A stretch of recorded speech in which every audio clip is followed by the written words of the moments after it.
So we'll move to our next speaker, which is Ezgi Karaca. So Ezgi is an assistant professor at the Biomedicine and Genome Center in Izmir in Turkey. So before starting our group there, she worked in the group of Alexandre Bonvin in Utrecht and also with Teresa Carlo-Magno in Germany. And she worked on developing and improving the ad hoc software for docking. And she also participated in the Capri and CASP challenge. And last year, she was assessor for the assembly category of the CASP edition.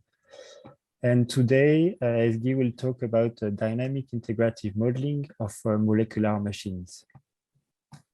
Ezgi, please. Thank you very much, firstly, for this great introduction, as well as for the invite. It's really a pleasure for me to be a part of this nice symposium. I mean, the topic is great. So the only problem is that we are not meeting in person, but I hope that will happen in a soon time. So as Benjamin introduced, for a long time I have dealt with extending ad hoc to integrative model molecular machines. And today I will present you another perspective on top of what I have been interested so far. Before starting my presentation, I thought that I should briefly present you where I work, because probably most of you don't know it. My institute, Izmir Biomedicine and Genome Center, was established very recently. So it's a state institution and it's in Izmir. So as you see here on this mark, the location is great. So it's in an hour you can already be by the beach and swim. So this privilege I've never had in my life before coming to Izmir. So this is really great. And the center has independent research labs, and everybody is working on different disciplines in life sciences. And the idea when the center was established was to have a reverse brain drain. So basically attract Turkish scientists who are living abroad back to Turkey. And also we aim to be a prominent hub in life sciences for the MENA and Southeastern European region. At the Izmir Biomedicine and Genome Center, I run the computational structural biology lab. And as every computational structural biologist, we are looking for a fundamental relationship between these three pillars, which are sequence, structure, and function. In my talk, during the first half, I will talk about the tools or approaches that we have established to build the structures of macromolecular complexes. And in the second part, I will tell you what we are doing to dissect the function by checking the structure of the complex that we have at hand. So as you all know, we have three very powerful experimental techniques to determine the structures of macromolecular complexes. And when they're experiencing a certain challenge, we can always consult to computational models. And in the case of computational modeling, we can have template-based modeling, docking, or as Ricardo introduced very nicely, integrative modeling. So basically, integrative modeling, as explained by Ricardo, is a combination of two aspects. So we have first experimental aspect, then also a computational aspect. And the idea is that if you have data, but I mean, your data is promising, but it's not enough to determine the structure of the complex, you can still use the data to assemble your complex by using a trustworthy, or you hope that it's trustworthy, computational tool.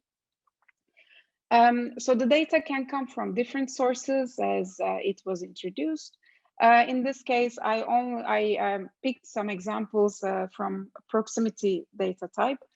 For example, you can have evolutionary signals with which you can try to estimate the binding residues, or you can have interface information coming from mutagenesis, for example. All these types of sparse info can be fed into integrative modeling protocol. And the idea of integrative modeling protocol, if you follow a classical approach, let's say, is that you have a target function and you try to minimize the target function. And in your target function, you can have two terms. So this is what we have in HEDOC. One term is the force field based term, which defines simple energetics, van der Waals, and electrostatics, and that's measured in between the monomers subunits that is being docked. And also you have the experimental energetic term, which measures how well your input data agrees with your models, basically. And you generate lots of conformers along the direction of this, so while minimizing your target function. And then as the next step, you try to pick the conformers which are biologically relevant. And this stage is called scoring. In the case of integrative modeling, there are really nice tools out there. One was already presented. I mean, IMP its capabilities are great. But to be honest, for many years, I have mostly used, almost all the time, used HEDOC to try to model complexes. So I can confidently say that, I mean, as I know it pretty well, it works quite well, but that only I say it, but it's also pretty commonly used, and it's being developed and maintained by my PhD supervisor, Alexander Bonva. The capabilities of HEDOC, if you are curious about it, you can go and check the website and see which type of molecules you can dock, up to how many molecules, etc. There are plenty of protocols and tutorials deposited there, so you can have a look. I'm not going to into the details of this, but instead I'll just give a brief highlight of what I have been doing within the context of extending the capabilities of HEDOC. So during my PhD, as you see, that was already some time back from the dates. During my PhD, we have been dealing with addressing the challenges of integrative modeling. And already by that time, when I started my PhD, for example, docking 3 molecules was considered to be a challenge. So this is hard to imagine right now, but thanks to the methodological and technological advancement that has happened since then, now we can model many molecules simultaneously. And then we also worked on how to deal with large conformational changes upon binding, and also incorporating sparse data into docking, which was also, for example, at that time, SACS was very popular, and we explored how we can incorporate the use of SACS into scoring docking decoys. And then all this work was concentrated on rather small scale complexes, a couple of monomer subunits coming together. And I always had the dream of upgrading for larger systems. And this was sort of my center when I was doing my postdoctoral research at the EMBL, as Benjamin mentioned. So there, we basically, we took the HEDOC protocol, we took it at the center, but we modified it in a way that it prioritizes experimental data over force field terms, especially when it scores complexes. And this we try to do with simple statistics, and those simple statistics will also tries to tell you whether your input data is enough or not. So meaning that whether you have a random sampling or whether you have sampling which is different than random, which is basically what you are looking for. So with this focus, we were able to upgrade HEDOC to accept up to 20 molecules, and we tested it on large systems. Here I put only one proof of concept case, which is very familiar to a lot of people. This is the reason why I picked this from this work. So this complex is RNA polymerase 2, and it's being used as a proof of concept case in other papers as well. So that's why it serves as a good mean for comparison. And the protocol that we propose, which we named after model molecular machines, that's why we abbreviated it as M3, sorry. In this case, accepts almost 20 cross-linking MS distances and a low resolution EM map. So this is again a work from 2017, but at that time, this combination was very, how to say, like very desiring, let's say.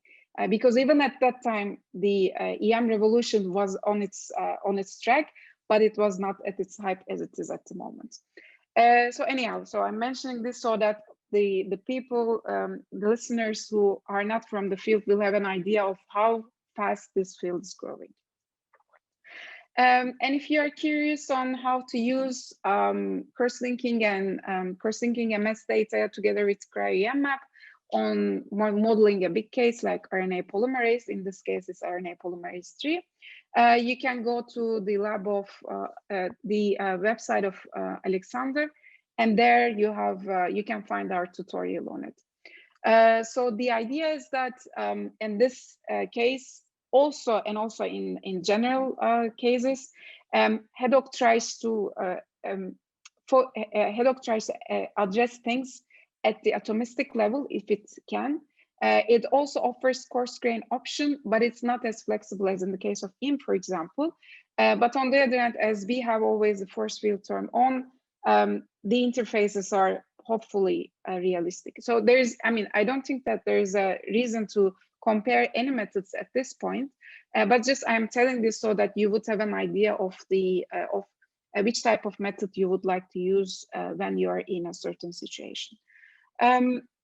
Anyway, so if you want to have a look, you can go and check this tutorial and try to play with it. And if you have any questions, you can always reach out the community, or you can also send an email to me. So this was the first part of my talk. So there, I hope that I could give you a glimpse of what we could do with the available approaches that we developed within HEDOC to address the structures of big complexes. And from there, so this kind of coincides also when I started to, when I tried and started to establish my lab. So how are we gonna switch from structure to function? Meaning like, how are we gonna find the relationship between structure and function?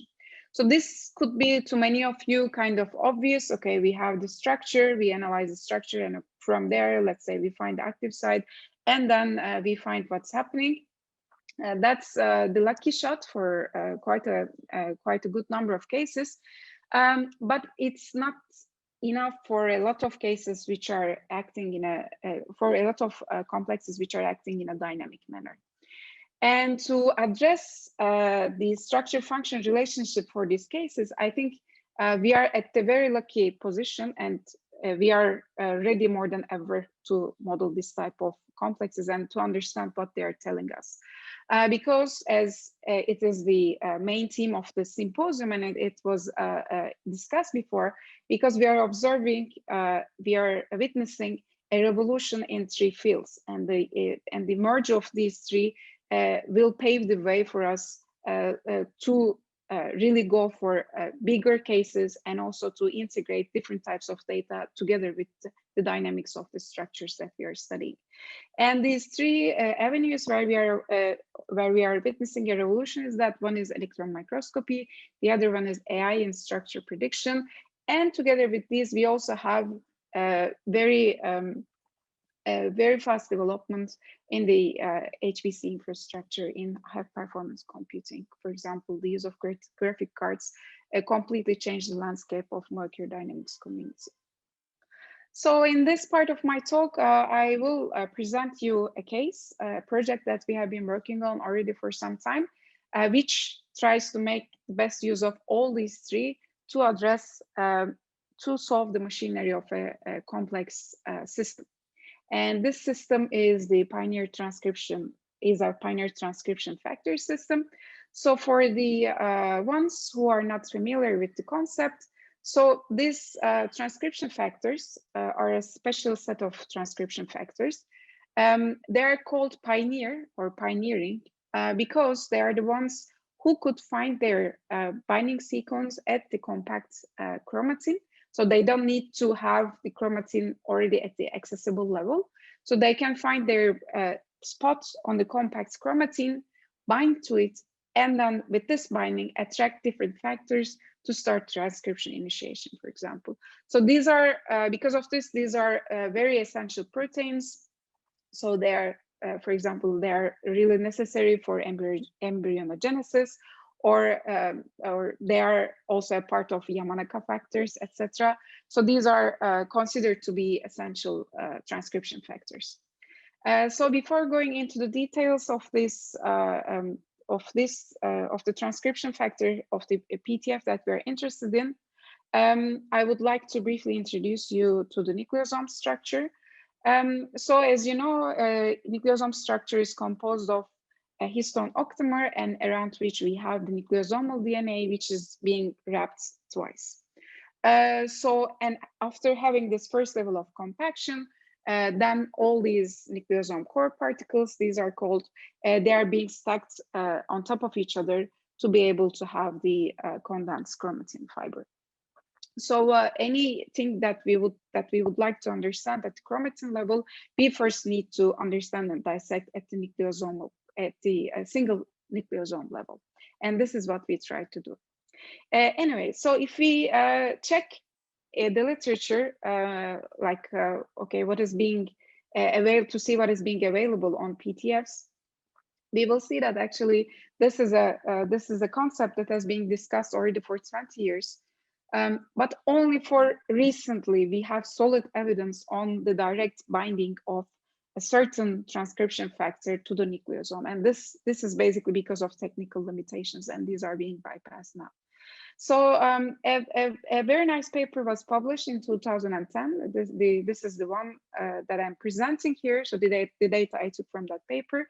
So in this paper, what the researchers did was they incorporated the cognate sequence, the binding motif of a select of transcription factors to the DNA, and this DNA they treated as free, or they wrapped it around the histones, and they checked whether a certain transcription factor can bind both to the free DNA and to the nucleosomal DNA in the same manner, because this is kind of the definition of PTFs, right? Pioneer transcription factors. And as you see in the second part, in this part of the slide, so the transcription factors that are at the bottom, these are the ones that are being found abundantly bound to the both free DNA and also to the nucleosomal DNA.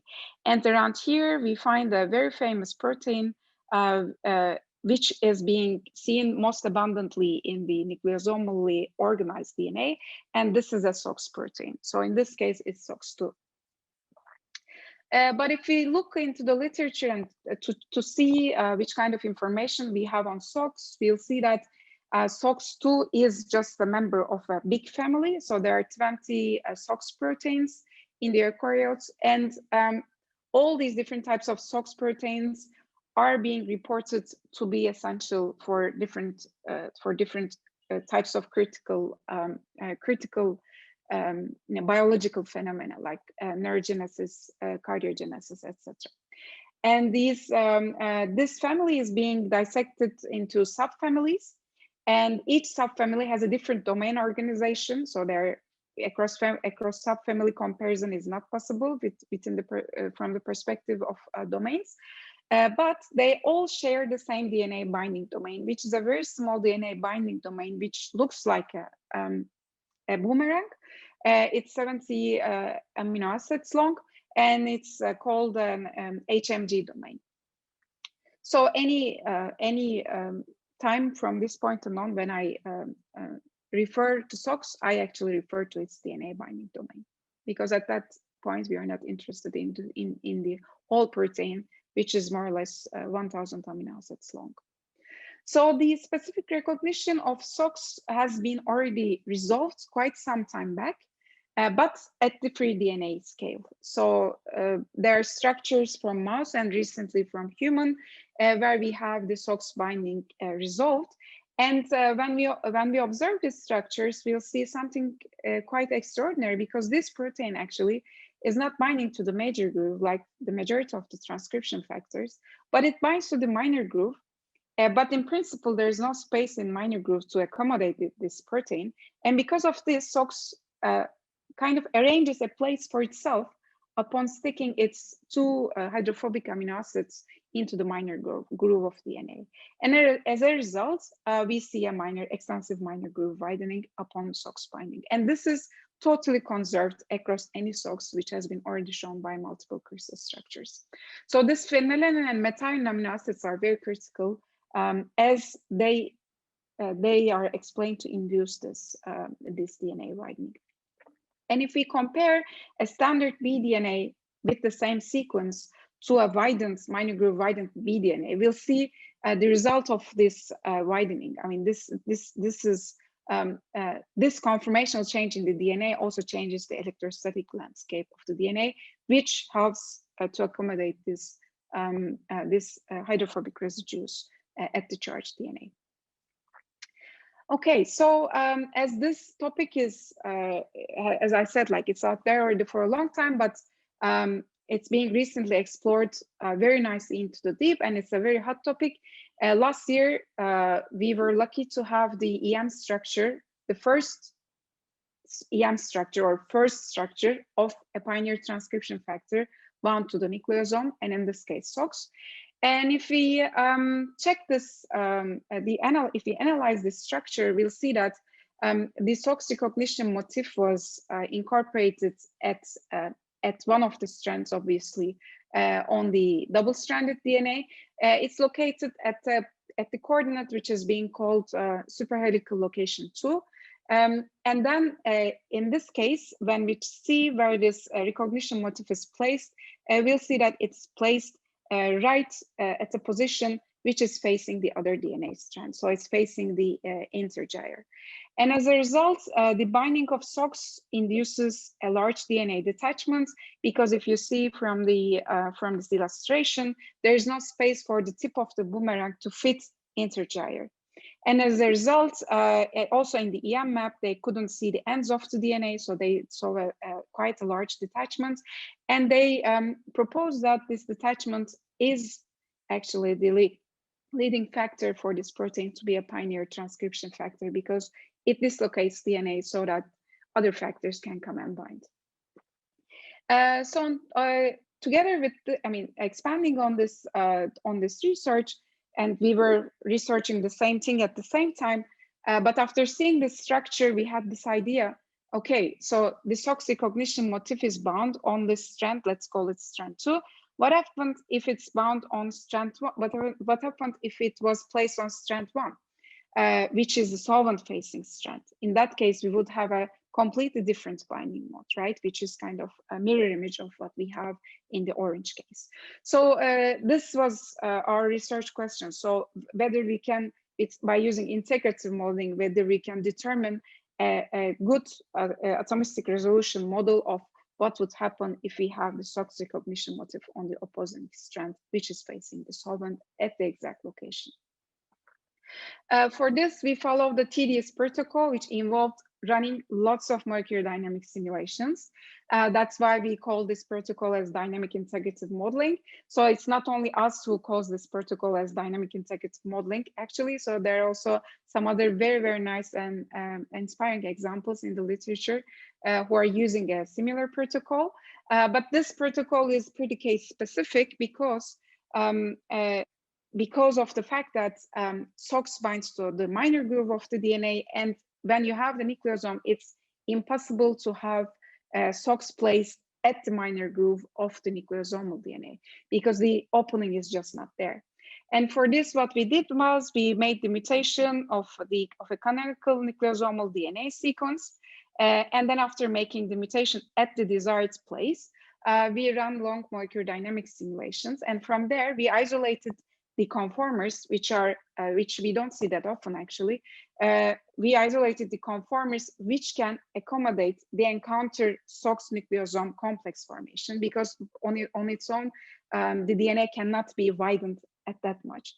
And then by using the SOX and SOX DNA binding data, as which is known and has been already explored, by feeding and combining all these information into the integrative modeling scheme of HEDOC, we came up with another model, and we also simulated that model so that we can observe the SOX DNA adaptation, and then we validated this binding in a collaboration with another group, which I will present in a while, with DNA footprinting.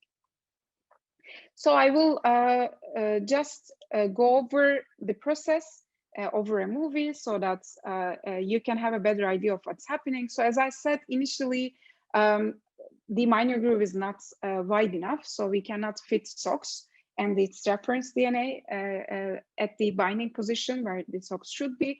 But after performing simulations, we can see a certain level of minor groove widening. Then by using this widening, we use integrative modeling to dock SOX on its recognition sequence. And this change is being observed after a couple of nanoseconds of simulation of the whole system. And in the end, we think that this model is plausible because when we compare the specific binding signals, which is like phenylalanine and methionine, embedding themselves into the double-strand DNA, we could also reproduce it with this pipeline. And I will, before finishing this, I also would like to present you some, let's say, raw data so that you have a better understanding of what we have, what we observed during the simulations. So on the x-axis, what you see is the phosphorus RMSD, and this measures the discrepancy of the nucleosomal DNA to the SOX-bound free DNA. And as you see, if we simulate the nucleosome with its canonical sequence, with no mutations, with no SOX sequence, we are quite far away from the SOX DNA conformation at the position that we are interested. Then after making the mutation, we see a population shift to the left. And only after, by having the sort of initial SOX-bound nucleosome conformation, we start having the conformational landscape that we would have if we would simulate the SOX bound to a free DNA. So seeing this was very exciting for us, and that's why I wanted to also share this with you, because this also tells a lot about this tells us a lot about the mechanism of the binding of this protein. So in the end, this is like we used SOX proteins to align. We aligned the two different models, which is not one is an experimental determined structure, but let's say our model and then the experimental determined structure. We aligned them on SOX and we aligned them on histones so that you have an idea of how the models are looking like. So the orientation is kind of a mirror image, as you see. But the difference is that in our case, the protein fits without any problem, so that in this case, one should not observe DNA end detachment. So we also just, as a thought experiment, placed both of the SOX binding modes on nucleosomal array, which is already published a while ago, and it seems that both binding types are plausible. So we have a collaborator, Stefan Dimitrov, who is right now also working at IBG. So they are using a method which is measuring which of the DNA nucleotides are protected from UV lesion, and this kind of tells us that these nucleotides are binding to the protein or to transcription factor.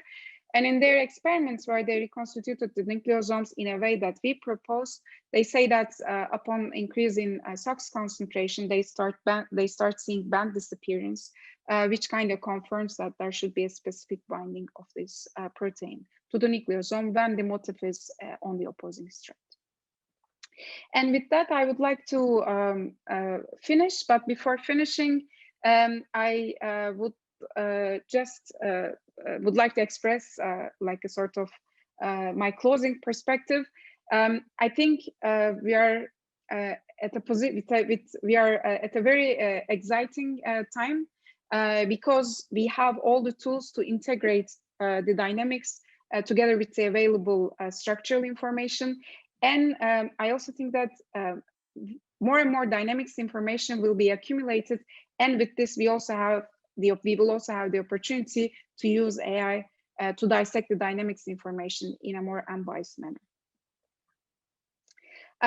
Before finishing, this project was carried out by Burcu and Berçin, so I should thank them. And if you would like to reach me anyhow, here are my Twitter handle and my email address. So thanks again for the invite, and thank you all for your attention. Thank you, Ezgi. Very nice presentation. We have two questions in the chat. One from Fabrice Leclerc. To what extent the widening of the DNA in contact with SOX is sequence specific or might be induced due to dielectric local changes in presence of SOX? Thank you for this question. It is actually, this is something that we also would like to explore with MD. But so far from the theoretical knowledge that we have at TENT, which is based on the previous experience of other people, that if you have a TTA stretch, for example, which is the core SOX binding sequence, you are inducing more flexibility into the DNA. So that type of shape specificity is definitely there. So this sequence gives the freedom to have the DNA being bent at that extent. But whether that sort of sequence is the only sequence which can give the DNA that property, this I don't know, but it's also something that I'm curious about to explore. We have another question. It is, what are the energetics of the intergir SOX binding to strain 2? Very specific. Is delta G negative? So the intergyre one, so that's an EM structure, so that's why they only have an interpretation of what they see. So they could never, in their EM images, they could never see a subpopulation where they can isolate a certain DNA detachment, certain degree of DNA detachment, meaning that it's totally random. So I don't know whether there's a way to correlate this with delta G. So probably not, but this much I can tell.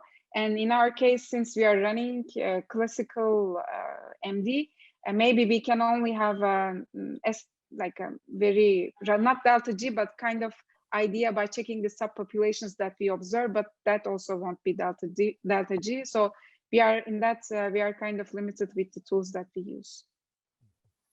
Okay, thank you. Is there any other question for Ezgi? Another question from the same person. Is the sequence a curved one? Curved, I don't know what. I don't understand that. With this, but but anyhow, what I can say is that in the free simulation, what we see is upon changing the sequence, we see more flexibility. Upon changing that location, the sequence at that location to SOX DNA sequence, which we see more flexibility. But still, to have the opening, we need the protein. So the protein induces the largest change. So it's a kind of induced change. At least with the tools that we have, this is what we observe. So it's not a change that we see in the free form, but the protein has to be there so that the change is induced. Okay, thank you.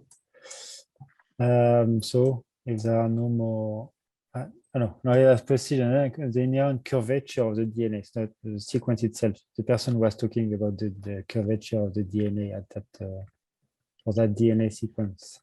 So if you, so we were curious about that too. So we analyzed all the nucleosomal DNA sequences that are deposited in the PDB. And it's, if you do that, you see that irrespective of the sequence, all of the minor groove kind of fluctuates around a certain degree.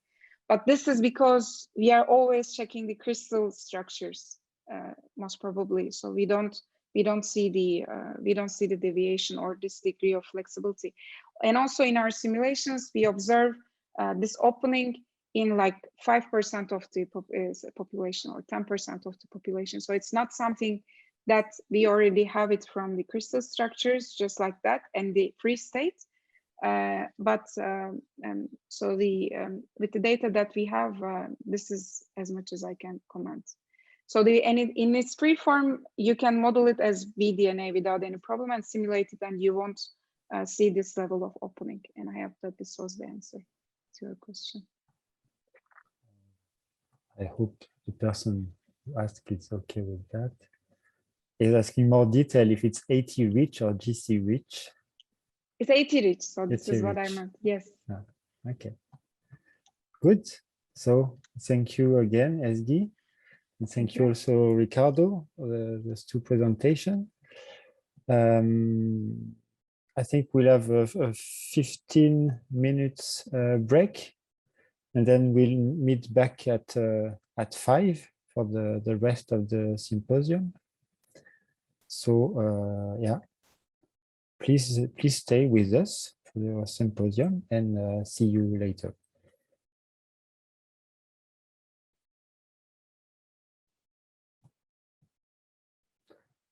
Yeah, thank you, Ezgi. It was great. Oh, thanks. Yeah. My pleasure. My only disappointment is that I am not there, but okay. Yeah. Next time, yeah. Hopefully. And yeah, who will go on with the program. Thank you. Thank you.